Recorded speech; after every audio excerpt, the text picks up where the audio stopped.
한번 따라 하실까요? 모여서 무엇을 해야 할까요? 네, 오늘 오후부터 이제 예배가 끝나고 나면 교구 모임을 주일날 시작합니다. 오전에도 여러분에게 잠시 말씀드렸지만 교구 모임을 하게 된 배경이 주일날 예배만 드리고 가고 봉사만 실컷 하고 가는 거예요. 그래서 교회 오면 좀 속도 좀 털어놔야 하고 또 참여하는 기쁨도 있어야 되는데 그런 것이 전혀 없는 거예요. 근데 주중에 또 우리가 소그룹 모임으로 목장 모임으로 모일 때가 있는데 모이는 인원들이 그렇게 많지가 않아요. 다들 바쁘기도 하고 맞벌이를 하다 보니까 소그룹으로 모여서 무엇을 할 수 있는 시간들이 많지 않은 거예요. 그래서 이대로 가면 우리가 표면적으로만 사람을 알고 신앙생활을 하는데 그냥 모였다가 그냥 흩어지기만 할 뿐이지 서로를 위하여 중보하는 일도 서로를 위하여 우리가 또 교제하는 기쁨을 알아가는 일도 힘들겠다. 그런 생각 속에서 어떻게 하면 영적으로 우리가 공동체인데 그래도 느슨하긴 하지만 공동체로 모여서 또 서로 교제하는 가운데 서로에게 역사하시는 하나님을 경험하고 또 서로가 서로를 또 이해하고 중보하는 놀라운 일들이 좀 일어났으면 좋겠다. 그런 관점에서 한 달에 2번 정도 오후 예배 조금 땡겨서 일찍 끝내고 교구 모임을 하려고 합니다. 어떻게 진행될지 어떻게 흘러갈지 아직 실험이기 때문에 우리가 조금 낯설 수 있고 어려움이 있을 수 있습니다. 그런데 저는 이 모임을 좀 잘 만들어 갔으면 좋겠습니다. 강소교회라고 하는 말들이 있습니다. 강하다라고 하는 말과 작다라는 말입니다. 작지만 강한 교회를 강소교회 그렇게 이야기합니다. 그러면 작지만 강한 교회는 어떤 교회냐면 소그룹이 살아있는 교회가 작지만 강한 교회입니다. 대그룹 예배만 드리고 가는 것이 아니라 그 예배만 역동적으로 살아있는 것이 아니라 그 예배 때 받은 은혜를 나 혼자 은혜 받고 나 혼자 깨닫고 나 혼자 그냥 적용하고 묵상하는 것도 중요하지만 때로는 소그룹에서 나누고 또 다른 사람의 인사이트를 보고 배우고 서로 격려하는 것이 참 중요해요. 물론 이제 그러다가 상처를 받기도 하고 그러다가 남이 자랑하는 꼬라지가 보기 싫어서 또 어려운 일이 있기도 해요. 모든 일은 다 선한 것이 있으면 뭐도 있느냐 하면 부작용도 사실은 있는 거예요. 그런데 우리가 그런 일을 무서워하면 안 되고 그런 일 속에서 서로 또 좀 익숙해져 가고 조정되어 가고 다듬어져 가는 훈련들을 해봐야지 그냥 처음부터 안 된다고 그냥 나아가면 안 되는 거예요. 그래서 교회 안에는 소그룹이 자꾸 건강하게 자라야 됩니다. 그 중에 하나를 지금 해보려고 합니다. 전통적인 교회는 모이는 교회가 있는가 하면 무슨 교회가 있느냐 하면 흩어지는 교회가 있습니다. 그래서 초대교회 때부터 종교개혁을 지나면서 어떤 구호가 교회 안에 있었느냐 하면 모이면 예배하고 흩어지면 뭐 하자고요? 전도하자. 이게 옛날에 있는 구호인데 요즘 이거 안 하잖아요. 모이면 예배하고 흩어지면 전도하자 그런 구호가 있었단 말이에요. 그래서 교회는 모이기를 힘쓰는 교회여야 합니다. 현대가 바쁘기 때문에 요즘은 주일에 한 번 예배 드리는 것만 해도 감사하죠. 그래서 뭐 수요 예배 나와라, 금요 예배 나와라, 안 나오면 죽인다 이런 말을 사실은 이제는 못해요. 주일날만 나오는 것만 해도 얼마나 감사한지 몰라요. 새벽기도 안 나온다고 뭐 금요기도에 안 나온다고 이럴 수는 없는 영적인 상태가 되어버렸습니다. 그럼에도 불구하고 저는 여러분들에게 과감하게 도전합니다. 모여야 합니다. 열심을 내야 합니다. 모이는 곳에 은혜가 있고요. 모여야만이 흩어져서 뭘 할 수 있지. 모이지 않는데 흩어져서 삶의 현장에서 그리스도의 향기를 나타내며 살 수 있다? 이건 쉽지 않습니다. 그래서 오늘 본문에서도 히브리서의 저자가 유대교에서 기독교로 개종했다가 신앙이 흔들려서 되돌아가려고 하는 사람들을 향하여 그들을 향하여 신앙이 흔들리는 사람들을 향하여 아이고 너네 힘들지 단순히 이루하는 차원을 떠나서 뭐라고 권면하고 있느냐 하면 모이기를 힘써라. 그래야 안 흔들린다. 그렇게 이야기하고 있는 것입니다. 25절 말씀 같이 한번 읽어볼까요? 자, 25절입니다. 시작. 모이기를 패하는 어떤 사람들의 습관과 같이 하지 말고 오직 근하여 그날이 가까움을 볼수록 더욱 그리하자. 모이기를 힘썼으면 좋겠습니다. 세상 친구도 만나야 하고 친척도 만나야 하지만 저와 여러분이 꼭 공식적인 모임이 아니더라도 믿는 사람들과 뜻을 같이 하고 믿는 사람들과 함께하는 일들이 많아졌으면 좋겠습니다. 교구 모임도 그런 차원에서 이제 모여서 하나를 해보려고 합니다. 그렇다면 모이기를 힘쓰는 자가 되고 모여서 무엇을 해보려고 하는데, 그럼 교구 모임에서 우리가 모여서 무엇을 해야 할까요? 첫 번째 해야 할 일입니다. 따라 하시겠습니다. 서로 돌아보아야 합니다. 모여서 해야 할 일이 뭐라고요? 서로 돌아봐야 합니다. 땅바닥 쳐다보면 안 되고 원을 둥그렇게 만들든지 모여서 서로 뭐 해야 된다고요? 돌아봐야 한다는 겁니다. 24절 같이 읽어보겠습니다. 24절. 자, 24절 말씀입니다. 시작. 서로 돌아보아 사랑과 선행을 격려하며. 서로 돌아보라 그렇게 얘기합니다. 자, 이 돌아본다라고 하는 것은 누구의 마음이냐 하면 예수 그리스도의 마음이 돌아보는 마음입니다. 예수 그리스도의 마음을 크게 무슨 마음이라 그러냐 하면 품는 마음이라 그래요.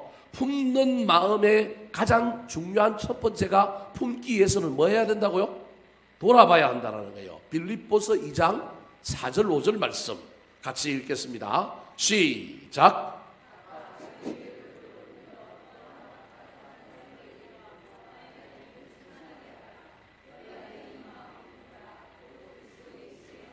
그리스도 예수의 마음은 무슨 마음이라고요? 품는 마음. 이 마음을 품으라. 마음도 품어야 되지만 마음 자체가 품는 마음이라는 거예요. 품는 마음이 되기 위해서는 첫 번째 해야 될 일이 자기 일을 돌볼 뿐만 아니라 각각 다른 사람들의 일을 뭐 하라고요? 돌보아 그렇게 이야기하고 있습니다. 아까 24절에서는 히브리서에서는 서로를 뭐 하고요? 돌아보고 그렇게 얘기합니다. 이때 저와 여러분이 착각하면 안 됩니다. 믿음이 좋은 사람이 교회 안에 직분자들이 믿음 없는 사람을, 믿음 적은 사람을, 좀 못한 사람들을 살피고 관심 가져주고 이걸 돌아본다라고 착각하면 큰일 납니다. 그 말이 1차적으로 돌아보아라고 하는 말에 있습니다. 그래서 신앙심이 좋은 사람들, 교회를 좀 오래 다닌 사람들, 직분자들이 새로운 사람들을, 영악한 사람들을 분명히 돌아보아야 합니다. 그런데 여기에 서로 돌아보아라고 하는 말이 있다는 걸 기억하시기 바랍니다. 그러므로 여기 서로 돌아보아라고 할 때 이 돌아보아한다는 것은 높은 사람이 낮은 사람을 돌아보는 게 아닙니다. 여기 돌아본다는 것은 각 사람에게 역사하시는 하나님의 은혜를 배우라라고 하는 말이 있습니다. 무슨 말이냐면 나는 목사니까 나는 신앙에 완전하고 교인들은 다 나한테 배워야 된다. 그렇지가 않습니다. 저보다 신앙생활 잘하는 사람이 있을 수 있고 우리 하나님은 각자에게 은혜를 주셨기 때문에 각자마다 은사가 전공 분야가 다르고 또 하나님 주시는 은혜를 따라서 삶에 적용하는 것이 다 다르기 때문에 저도 여러분에게 배울 것이 있고 여러분도 저한테 배울 것이 있고 A 집사는 B 권사에게 B 권사는 A 집사에게 배울 것이 있다라는 거예요. 그래서 소그룹을 하는 거예요. 근데 소그룹을 할 때 우리가 착각하면 안 되는 게 일방적으로 자꾸 가르치려고 그러고 나를 주장하려고 그러면 안 되고 서로 돌아본다라고 할 때 제일 중요한 건 키가 필요한 거예요. 들어야 되는 거예요. 들어줘야 되는 거예요. 남의 이야기에. 어떤 사람은 마이크를 주면 마이크를 놓아요, 안 놔요? 안 놓는 사람이 있을 수도 있을 거예요. 그때는 사회자가 잘 좀 정리를 해줘서 조금 짧게 끊어주는 건 필요하지만 우리가 교구 모임을 할 때 상대방의 이야기를 들어주는 것이 서로 돌아보는 거다라고 하는 걸 기억하시기 바랍니다. 저 사람이 신앙생활을 어떻게 하고 있는지, 그 사람이 지금 무슨 어려움이 있는지, 지금 현재 뭐가 문제인지 남의 이야기를 들어주는 것이 뭐 하는 거라고요?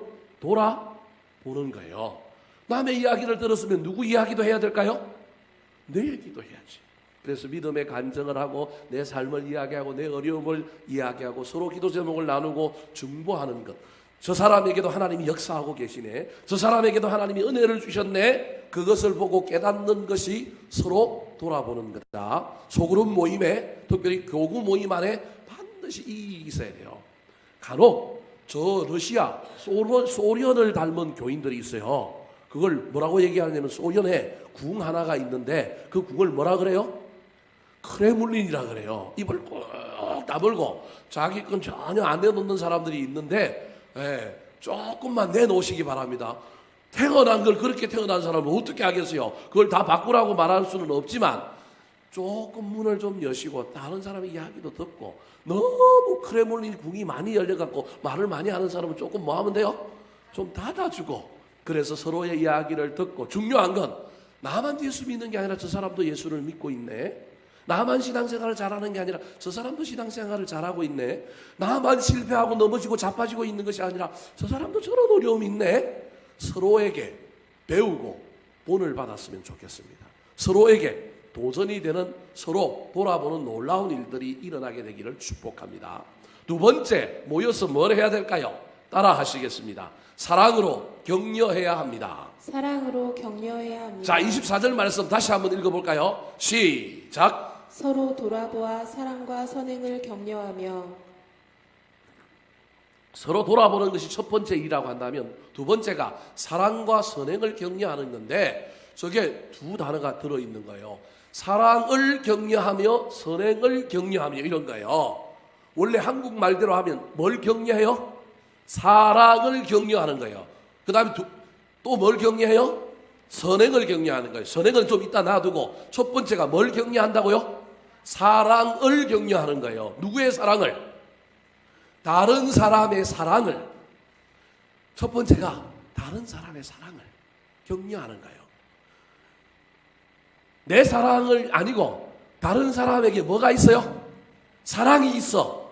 그 사랑을, 야, 잘했다, 너 좀 귀하다라고 뭐 하는 거예요? 격려하는 거예요. 근데 저걸 원래 히브리어 원래 원문에는 사랑으로 격려하며 이렇게 되어 있는데, 번역을 사랑과 선행을 그래 놓으니까 지금 제가 첫 번째 해석한 것으로 여러분에게 지금 들리는 거예요. 그래서 저걸 갑자기 바꾸면 여러분이 오해할까봐 첫 번째로 지금 여러분이 뭐라고 얘기했냐면, 상대방의 사랑을 뭐 한다고요? 격려하고, 두 번째로는 내가 사랑으로 상대방을 뭐 한다고요? 격려하는 거예요. 그럼 사랑으로 격려한다는 건 뭘까? 따뜻한 마음으로, 공감하는 마음으로, 축복하는 마음으로. 사랑은 나타나는 것이기도 하지만 사랑의 시작은 뭘로 시작하느냐 하면 마음으로 시작하는 거예요. 마음에서 언어가 나오고 마음에서 표정이 나오는 거예요. 그래서 상대방을 내 마음의 사랑으로 격려하는 것, 이 격려가 있어야 돼요. 격려. 교구 모임에 있어야 될 게 격려란 말이에요. 근데 뭘로 격려한다고요? 사랑으로 격려하는 거예요. 그럼 사랑을 제가 지금 무슨 단어로 바꿨느냐 하면 마음이라고 하는 단어로 바꿨어요. 마음으로 뭐 하는 거예요? 격려하는 것. 공감해 주는 것, 축복해 주는 것, 인정해 주는 것, 잘했다고 응원해 주는 것. 이게 이제 사랑으로 격려하는 거예요. 상대방에게 남을 향하여 그런 사랑이 있으면, 사랑으로 격려하는 게 있으면 내가 그 사랑을 어떻게 해주면 돼요? 인정해주고 높여주면 되잖아요. 나도 사랑으로 격려할 뿐만 아니라 상대방이 사랑이 있는 걸 내가 뭐 하면 돼요? 인정하고 격려해주면 돼요. 세 번째가 뭘 해야 될 거냐면, 따라 하시겠습니다. 선행으로 격려해야 합니다. 선행으로 격려해야 합니다. 왜 빨리 가느냐 하면 이게 두 개가 같이 설명해야 될 거기 때문에 그러는 거예요. 자, 24절 말씀을 다시 한번 읽어볼까요? 시작. 서로 돌아보아 사랑과 선행을 격려하며. 자, 아까 제가 말했어요. 서로 돌아보는 게 첫 번째고, 두 번째가 사랑을 격려하고, 두 번째가 뭘 격려한다고요? 선행을 격려하는 거예요. 이렇게 해석하면 상대방의 사랑, 상대방의 선행을 야, 잘했다 격려하는 거예요. 근데 두 번째 해석이 내가 사랑으로 남을 어떻게 한다고요? 격려하고, 내가 선행으로 남을 뭐 한다고요? 격려하는 거예요. 이게 모여서 해야 될 일이라는 거예요. 지금 제가 무슨 얘기를 하려고 이렇게 빨리 설명했느냐 하면, 사랑은 마음이라고 한다면, 마음의 태도라고 한다면, 선행은 실질적으로 뭘 하는 거예요. 그래서 여러분이 따뜻한 마음으로 상대방을 격려하는 마음으로 바라보시기 바랍니다. 아이, 저 잘났다고 오늘 또 저 지랄하고 자빠졌네. 또 좀 드라마 하나 보니까 이 용어를 많이 쓰더라고요. 무슨 드라마인지 모르겠는데 이런 용어를 쓰더라고요. 제가 이 거룩한 주일날 그런 용어를 써서 죄송한데, 상대방을 향하여 저와 여러분이 못마땅하게 생각하면서 그러지 말고 좋은 마음으로, 사랑으로 상대방을 뭐 하자고요? 격려하잖아요. 그래서 마음이 돈은 드는 거 아니잖아요. 이건 마음을 쓰는 건 돈이 드는 건 아니잖아요. 그래서 마음으로 지지해주고 격려해주고 같이 아파하고 같이 마음을 쏟자라는 거예요. 근데 그 다음에 해야 할 일이 선행으로 격려하는 거예요. 여기는 뭐가 나타나야 돼? 손이 나타나서 등을 토닥토닥 해주든 뭘 주든, 무슨 말씀이 이해되시죠? 이게 격려라는 거예요. 그래서 격려가 두 가지인데, 하나가 뭐예요? 사랑은 뭐라고요? 마음. 그 다음에 또 하나가 뭐라고요? 선행. 교구 모임에서 저와 여러분이 해야 되는 서로 돌아보는 것, 듣는 것. 그 다음에 마음을 공감해 주는 것. 세 번째가 뭐라고요? 선행으로 격려하는 것. 서로 돌아보고 격려하는 일이 교구 모임의 가장 큰 목표라고 하는 사실을 잘 기억하여 저와 여러분이 교회 안에서 목사님의 말씀을 듣고 하나님의 음성을 듣고 성경을 보고 은혜를 누리는 것뿐만 아니라 또 우리의 삶을 나누고 서로와 서로에게 도전하고 도전받는 일을 통하여 신앙이 더 깊어지고 성숙해지는 놀라운 역사가 일어나게 되기를 예수님의 이름으로 축원합니다. 한번 따라 하실까요? 모여서 무엇을 해야 할까요? 모여서 무엇을 해야 할까요? 서로 돌아보아야 합니다. 서로 돌아보아야 합니다. 사랑으로 격려해야 합니다. 사랑으로 격려해야 합니다. 선행으로 격려해야 합니다. 선행으로 격려해야 합니다.